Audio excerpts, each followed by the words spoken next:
someone who is sort of the keeper and reiterator of the vision. Because there's just a ton of work to do. And a lot of times, you know, when you have to walk 1,000 miles and you take the first step, it looks like a long ways.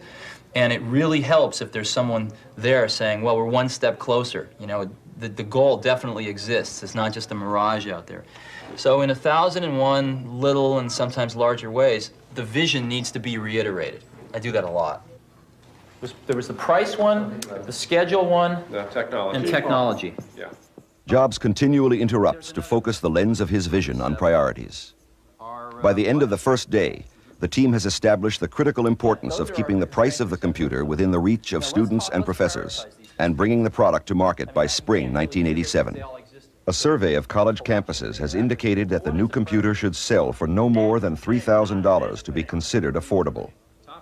Since college buying takes place in the summer, Jobs is concerned that a failure to have their product ready by spring 1987 will delay the company an entire year. If we don't deliver this by spring 87, we're out of business. So my first priority is to make sure this damn thing is out by spring 87. I think spring can basically push out to summer, but I also hear that that is number one.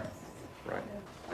I guess I disagree with price being the second thing, because unless we have this technology that wows people, we're not going to have a firm foundation that people are going to buy from. And I think people are going to be a lot more flexible, saying, well, geez, this runs 3 times faster, 7 times faster than, you know, a Well, computer. what's the highest we could go here? Oh, well, Bruce's argument is that technology jumps ahead of the price. Well, we couldn't make this 5,000. I think we're. That's no They didn't argument. say if you made it go 3 times faster, we'd pay 4,000. They didn't say that. That's right. They said if it's $3,000, it's a hot But product. They said you're over 3,000, forget it. Yeah. That's their magic number. They've also told us that nobody else says they can do that. And they think that's a really big number. Now, whether it is or not, in reality, who knows? Whether it is or not in terms of their commitment to push us, we've established that. That's right. If we really do believe that we have to ship this by summer of 87, then how are you going to move that up? I don't think price is going to change the schedule that much. I think the real risk is in the technology. It's not in the cost. There's another option. You can go to the spring of '88. Yeah, we could.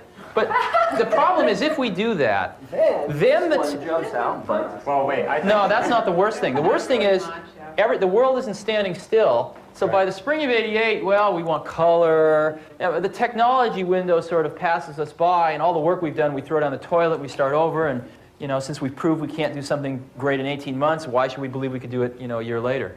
I don't care what you say. Reality distortion is reality distortion, and it has its motivational value, and that's fine. And I think it has a very strong point and a very important value. However, when it comes to that date affecting the design of the product, that's when we get into a rut. Real deep shit, because if we are unrealistic about this date, we make design decisions that we then have to go over, reiterate, throw out, start all over again. And you told us yesterday we have a past, and unfortunately some of us can't get rid of that past. And I remember a past where we put out a list this long about the software that was going to ship with our product, as you recall. The list was formidable. And we all thought we could do it in 12 months. 15 packages. So right? maybe what we ought to do, though, is say, see, I think we have to drive a stake in the ground somewhere. And I think if we miss this window, then a whole series of events come into play. We can't sell enough units in '87 to pay for our operating costs. Okay? You know, word gets out that we're not doing that well. A lot of the credibility starts to erode. I don't know, you know, you can make up all these fantasies.